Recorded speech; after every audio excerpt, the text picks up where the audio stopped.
it's my pleasure to announce Dr. Katerina Eyre, who's going to talk about fast imaging on low-field MRI today. So she started her career in Canada, and then she moved to Germany for a master's, and then, correct me if I'm wrong, you did your PhD in McGill to work on trigger-free MRI of cardiac imaging. And I guess that's what she's continuing now in Lausanne, working on low-field MRI, if I understood correctly. Yeah, correct. Good. Then the floor is all yours. Okay, great. Thanks for the introduction. We can all hear me in the room, right? Yeah, so today I'm going to talk about cardiac MRI in particular, summarize some of the work that I did during my PhD, and will continue in my postdoc. I'll be talking about cardiac MRI. So even though MRI has changed, really transformed the way brain imaging is done, for cardiac, it remains a bit of an elite tool. It's very powerful, but it's underused. And so my goal today is just to tell you a story based on my experience about how we can rethink cardiac MRI for the so it becomes intuitive and widely used as it is in brain research, for example. So first, I'll talk about why cardiac MRI matters and how it can potentially reveal things that other modalities miss. Then I'll explain why it's still underused, despite being a gold standard for a lot of pathologies. Then we'll look into motion resolve frameworks. So it's a new way of looking at imaging that turns complex acquisitions into near push button exams. And then I'll show you how low field MRI fits into this picture of making cardiac MRI more accessible, not just for research centers, but also maybe for smaller hospitals or even closer to ICU departments. So I'll start with a story because I think it's nice to start with a case to show what motivates the research that we do. So this is a case that I worked on back in 2022 in Montreal. It's a case of MNOCA, which stands for myocardial infarction with non-obstructed coronary arteries. For those of you who are not as familiar with the heart, this means this person had a heart attack. But unlike most heart attacks where the coronary arteries are occluded, this person had completely normal coronary arteries. And so the cause of this heart attack comes from somewhere else. So this patient actually presented to the emergency department with symptoms of syncope. So at home, he went to the toilet, he bowed down for a bowel movement, and he fainted and decided to go to the emergency department. He had no other signs or symptoms related to his admittance, and he had no clinical history prior to this.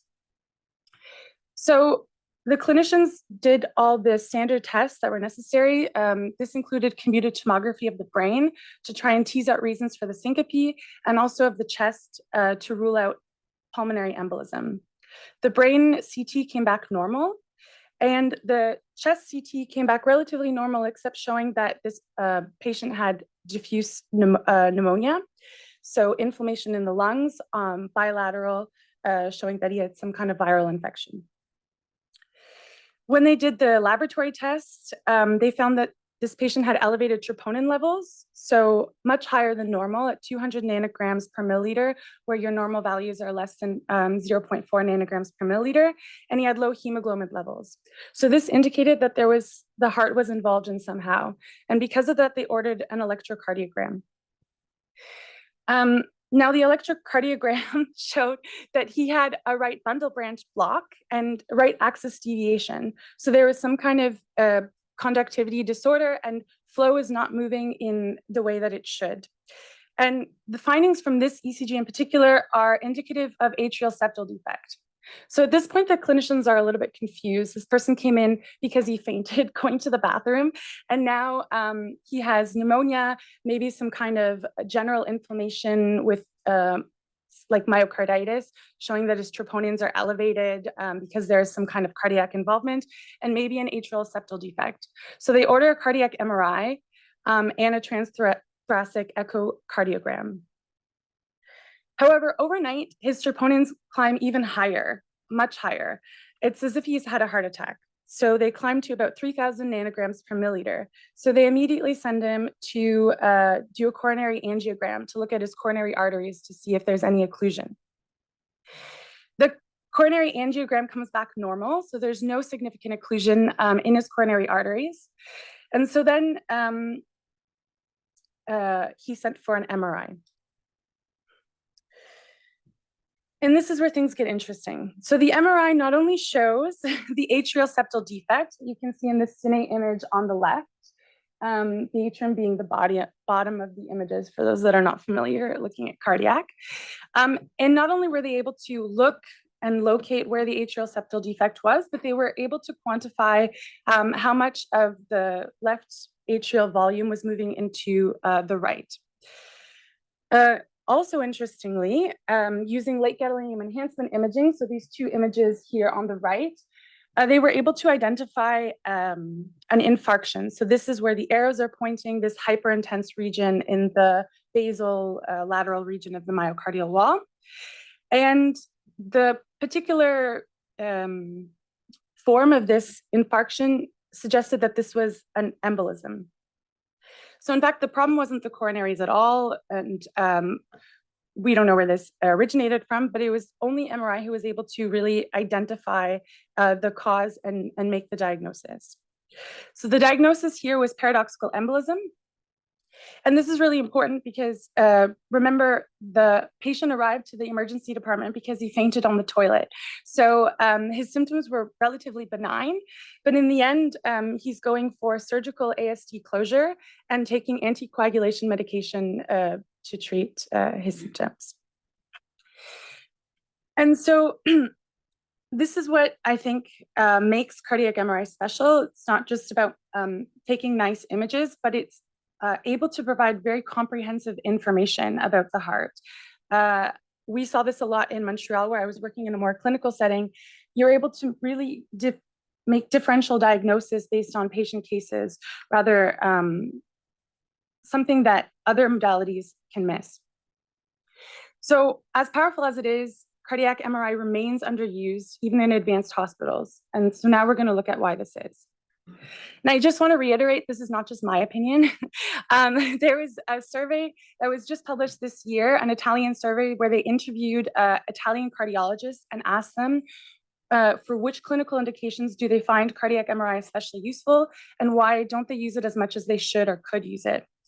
And so the pathologies that they found cardiac MRI especially useful were cardiomyopathies, where tissue characterization is very important, myocarditis, where identifying inflammation is important, congenital heart disease, where looking at the anatomical planes without limitations can provide very important information, cardiac masses and tumors, where you need to identify what kind of mass or tumor it is, and the case that I just presented, Minoka. So that's, again, heart attack with non-obstructed coronary arteries. They didn't use it as much as they could or they should, because in general, to sum up all of these points here, they just wasn't enough access. There wasn't enough time given on the scanner. There wasn't enough specialization with the people using cardiac MRI. And we're going to look into a little bit more detail of what that actually means. So MRI is underused, and the answer is a little bit complex. It comes from something that I like to call the vicious cycle. It starts with complexity. So cardiac MRI is challenging because the heart is a moving organ. It's anatomically placed on top of the lungs, another moving organ. So you have a lot of motion to deal with when you're taking images. Patients are often asked to hold their breath. When you're acquiring images, you have to put an ECG on. And so all of this adds complexity to the exam. The complex exam makes the exams longer, so they take more time. And so it drives up the cost, not just in terms of infrastructure, but also operational costs. You need specialized personnel to run these exams. You take up more time on the scanner, and this decreases the accessibility. And with less MRI exams being conducted, you have less people being trained to do MRI, and so this goes in a circle. If we take a look one by one, just to really drive the point home, this is a slide I actually took from Matthias Stuber, my supervisor, just having a look at how much interaction you actually need to acquire one cardiac image. And so first, like I mentioned, you need to put the ECG on the patient. Then you need to identify at what part of the cardiac cycle do you want to take your image. Do you want to capture information at systole, at diastole, along the whole cardiac cycle? Then you need to identify the contrast that you'd like to have with the image acquisition. Are you going to have a GRE, BSSFP contrast? Do you need to have information about T1 or T2? In that case, you need some kind of pulse to drive T1 or T2 contrast, like an inversion pulse or a T2 preparatory pulse. Then you need to think about the planning.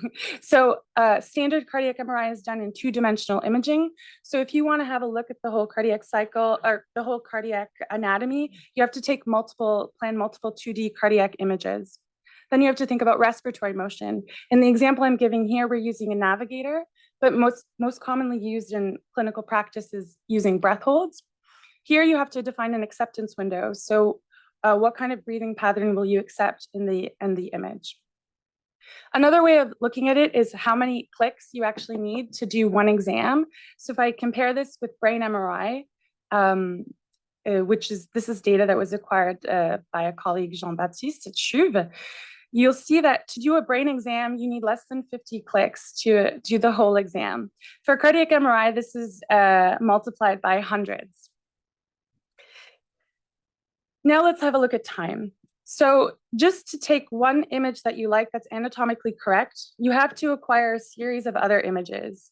So if we look just simply at your standard cine images, which gives you information about the morphology and function of the heart, first you have to do a localizer in two different planes. Then you need what's called a pseudo two-chamber. So it's not a real two-chamber because it's not really pointing through the apex and through the valve. Pseudo four-chamber, a short axis, and then you get finally your nice images that you're looking for, your four-chamber, short axis, and two-chamber. And all of this can take up to 20 minutes. And this is just one set of image types in your whole exam. Then we look at costs. And when we talk about costs, it's not just the infrastructure. We all know that MRIs themselves are very expensive. But like I hinted at before, there's operational costs. To do all these complex scannings, you need specially trained personnel. Operators, but also physicians to read the exams. Not all physicians can read a cardiac MRI. The complexity also leads to long scan times, and especially this is true in North America, but you have poor reimbursement rates for doing an MR. This leads to decreased accessibility. And so again, the same study in Italy, they were asked specifically what were the perceived obstacles to running an MR. And you'll see a lot of the points that they mentioned resonate exactly with what I'm talking about. The scan times are very long. There's operators with poor technical training. And this means that at the end of the exam, you don't get the images that actually help you make any kind of diagnosis. The costs in general are too high and there's not enough slots. So the waiting lists are very high for a patient to get a cardiac MR. So how do we break this? How do we get out of this vicious cycle of high complexity, low accessibility? So first of all, we can simplify the acquisition to reduce the amount of training the operator needs to run a CMR. We can accelerate the scans to try and increase the amount of patients that go through for a cardiac MRI. And perhaps we can even leverage low field systems to lower the infrastructure costs, because that's still an issue that exists. So the question is, can we make cardiac MRI as simple as pressing a button? And the idea behind all of the novel innovations that have come out in the last 10 years is that instead of trying to fight motion, we use it. So instead of asking the patient to hold their breath and sync every heartbeat with an ECG, perhaps we can record it in the data directly and then later decode the motion from the signal. And this is the essence of what we call motion resolved imaging. So the free running framework, or FRF, as most of you have probably heard about, attempts to do just that. So it builds on a 3D radial acquisition that continuously collects data. During that time, we also capture a subset of the acquisition for self-gating purposes. And then this is how it works in practice. So the acquisition is continuous. There's no start-stop. There's no breath holds. There's no ECG. From that raw signal, we extract two motion surrogates, one for respiration and one for cardiac. These are resorted into the respective cardiac and respiratory bins. Each of these bins is highly undersampled. So they use a compressed sensing reconstruction to basically recover the data and end up with a nice image. When clinicians look at this, so this is an example of a patient, an 8-year-old patient. On the left, you're looking at short axis reformatting of the 5D free running framework images. And on the right, you're looking at the standard 2D cine images.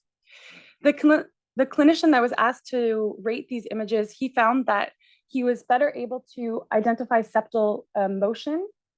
So that's where the arrow is, from the 5D FRF images compared to the 2D. And if we were to zoom into one frame, hopefully you can also appreciate that you have a better appreciation for the small cardiac structures, like in this case, the trabecular tissue on both the left and right ventricular wall. And that's where the arrows are pointing. Because the image quality is so good in some of these data sets, we're also able to do something called 3D rendering. So to make it sort of look a little bit more like CT data.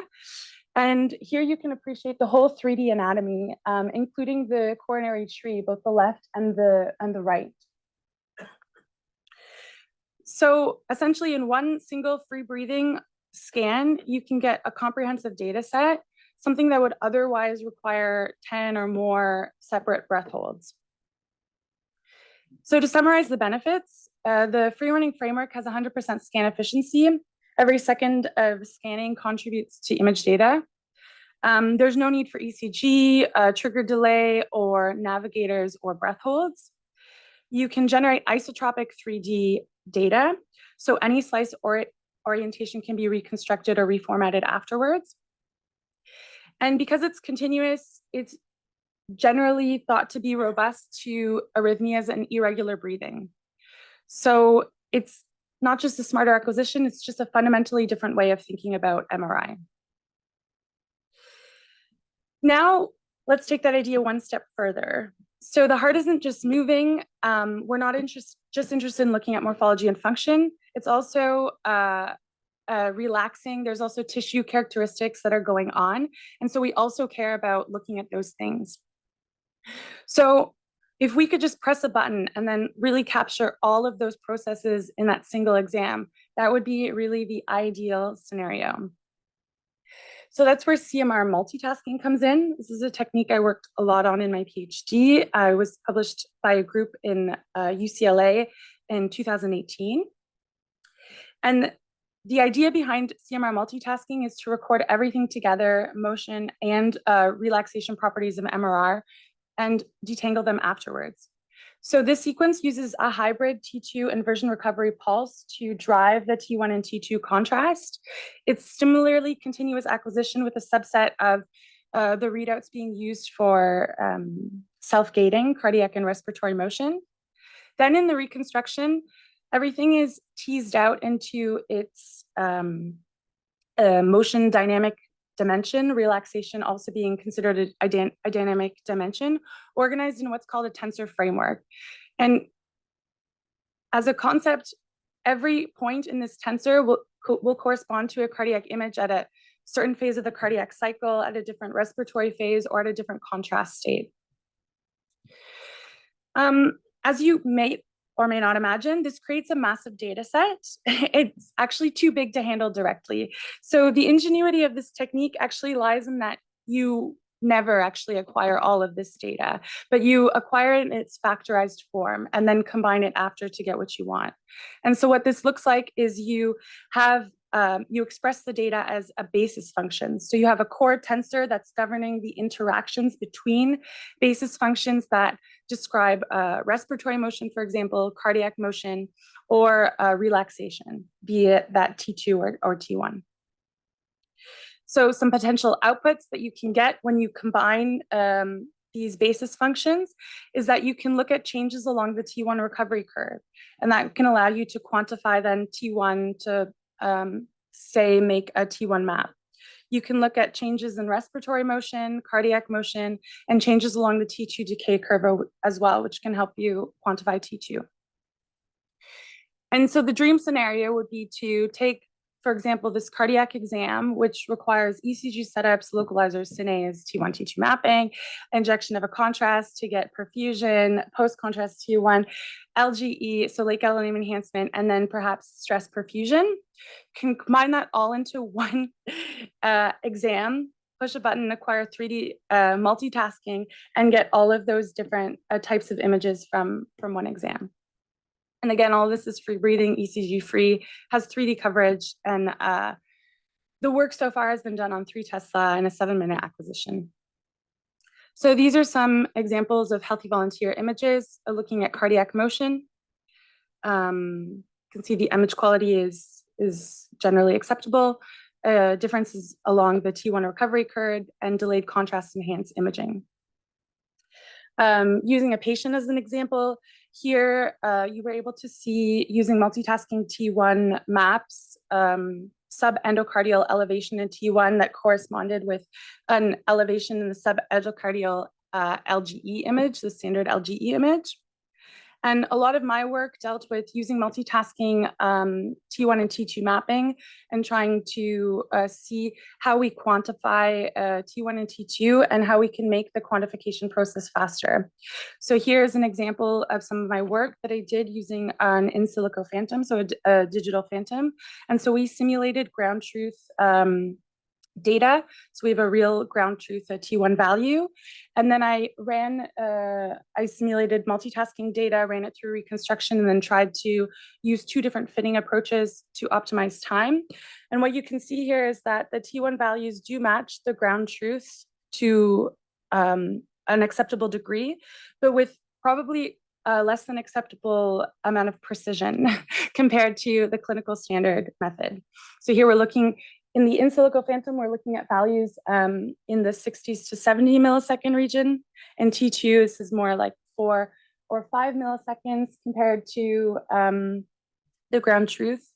And in vivo, you can imagine this gets a little bit worse. So now we're looking at T1 values with precisions in 200 to 300 milliseconds and T2 of 8 to 10 milliseconds. So obviously, these methods are in their infancy and they're being developed and they continue to be researched. But I think they're the future of simplifying cardiac acquisitions, and they're a key step into making CMR more accessible. So just to summarize everything we've looked at so far, a standard acquisition requires a lot of breath holds, ECG triggering, and complex operators and analysis. Motion resolved images makes that simpler by making the acquisition continuous, so acquiring all of these motions and states and then reconstructing them afterwards. However, one big limitation of these motion resolved imaging today is that they have lengthy offline reconstruction times and they still require expert analysis. So the future is really this one-click solution where you continuously acquire data both with automated reconstruction, so inline reconstruction and analysis. So what this looks like is you place the patient in the scanner, you really click one button, and you let the machine do all of the work.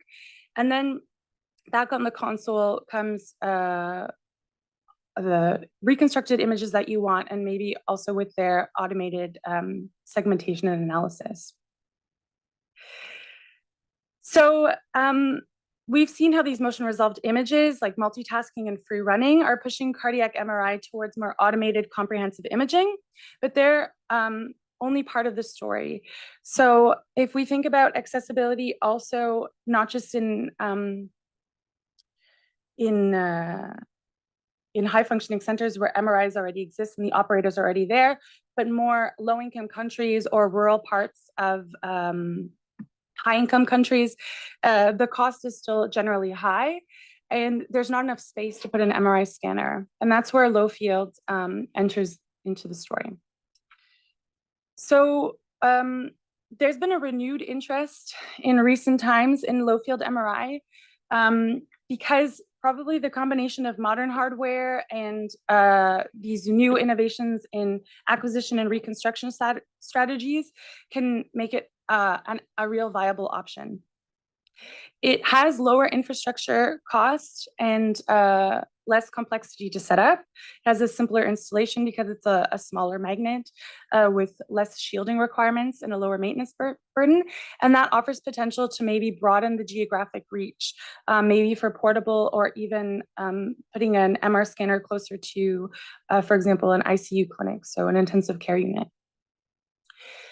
In CMR in particular, it offers a couple of potential advantages because you can have fewer banding or susceptibility artifacts, which are a higher problem for cardiac MRI at higher fields, and which is why you don't often see cardiac MRI being done at fields higher than 3 Tesla.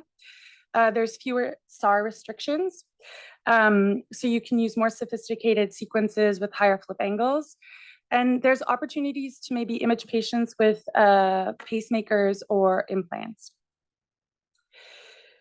But again, low field itself isn't enough. It will broaden the CMR accessibility when it's paired with these simplified motion resolved methods. So now I'm just going to walk you through a couple of active research projects that we are doing with the low field at CHUV. These include translating the free running framework to the low field system, applying deep learning reconstruction to it, exploring new trajectories and sequences that can be applied at low field, translating 5D flow imaging to low field, and a project that I'm currently working on is setting up an oxygen sensitive imaging at low field.